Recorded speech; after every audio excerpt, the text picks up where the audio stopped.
இனி one way டிராப்புக்கு சென்னை கேப்ஸ்ல கார் புக் பண்ணுங்க. தமிழகம் முழுவதும் குறைந்த வாடகைக்கு டிராவல் பண்ணுங்க. டிராப்புக்கு மட்டும் பே பண்ணுங்க. டவுன்லோட் தி ஆப் நவ. மும்பை இந்தியன்ஸ் அணி ரோஹித் சர்மாவை கேப்டன் பதவியிலிருந்து நீக்கி ஹர்திக் பாண்டியாவை கேப்டனாக அறிவித்தது ரசிகர்களிடையே அதிருப்தியை ஏற்படுத்தியுள்ளது.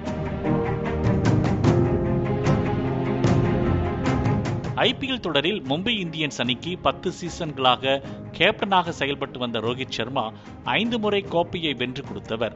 இந்நிலையில் ரோஹித் சர்மாவை கேப்டன் பதவியிலிருந்து நீக்கிவிட்டு குஜராத் டைட்டன்ஸ் அணியிலிருந்து நேரடியாக வாங்கப்பட்ட ஹர்திக் பாண்டியா மும்பை அணி கேப்டனாக நியமிக்கப்பட்டுள்ளார்.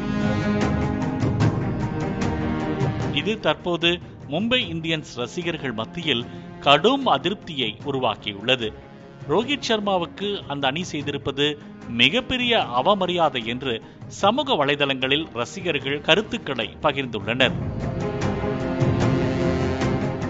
லட்சக்கணக்கான ரசிகர்கள் மும்பை இந்தியன்ஸ் அணியின் இன்ஸ்டாகிராம் பக்கத்தை அன்ஃபாலோ செய்துவிட்டனர். இனி ஒன் வே டிராப்புக்கு சென்னை கேப்ஸ்ல கார் புக் பண்ணுங்க. தமிழகம் முழுவதும் குறைந்த வாடகைக்கு டிராவல் பண்ணுங்க. டிராப்புக்கு மட்டும் பே பண்ணுங்க. டவுன்லோட் தி ஆப் நவ.